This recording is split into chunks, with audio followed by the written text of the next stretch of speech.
Hello again, this is the Archangel Raphael, and welcome back to my channel. In this video, I am going to explore this question: what is magic? In my previous video, I outlined my view of the universe. I would suggest watching that video, as some of the theory will be relevant to this discussion of magic. Firstly, a definition of magic, as found in the dictionary, is this: the art of producing a desired effect or result through the use of incantation or various other techniques that presumably assure human control of supernatural agencies or the forces of nature. I find this definition to be lacking in one aspect of magic. In my belief, the majority of magic is rather about petition and faith. Magic is the act by which one places a petition before a higher power, and then utilizes the virtue of faith to await the outcome.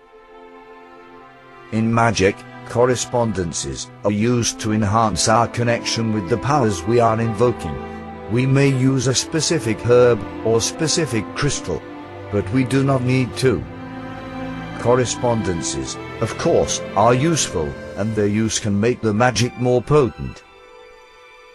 But for me, magic can be something as simple as a prayer. This petition may well be answered and reap the same results as a more elaborate magical working.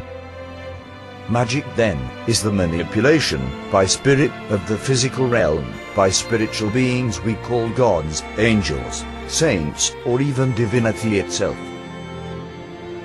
But the gods and divinity are not our slaves. In my belief, faith is the central and core requirement for successful magic. Without it, magic is nothing. If a spiritual power, or divinity, is to grant your request, you need to exhibit faith enough in them for them to be comfortable in granting it. But let's go one step further. Magic, to me, is all about words.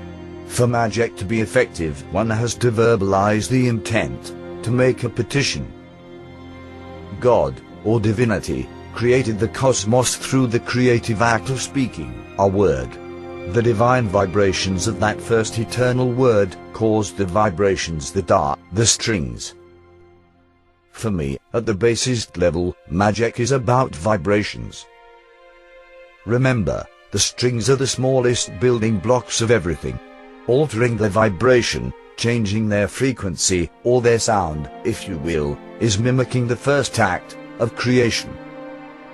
That is magic in the truest sense of the word.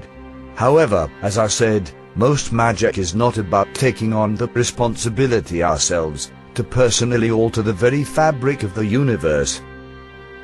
Rather, it is about petitioning those spiritual beings that we honor to do something somewhat similar on our behalf. Magic, then, is an act of faith. But what if we combine those two aspects together? The ability to work with the vibrations of the universe, flowing from the eternal and infinite source, that is divinity, combined with faith in those we honor. When the dichotomy is achieved, we become partners with the spiritual beings we commune with, and work with them as sorcerers, magicians, witches, as musicians in the orchestra of the universe. Magic is not something to be feared, but it is to be respected. Magic is not evil, it flows from divinity itself.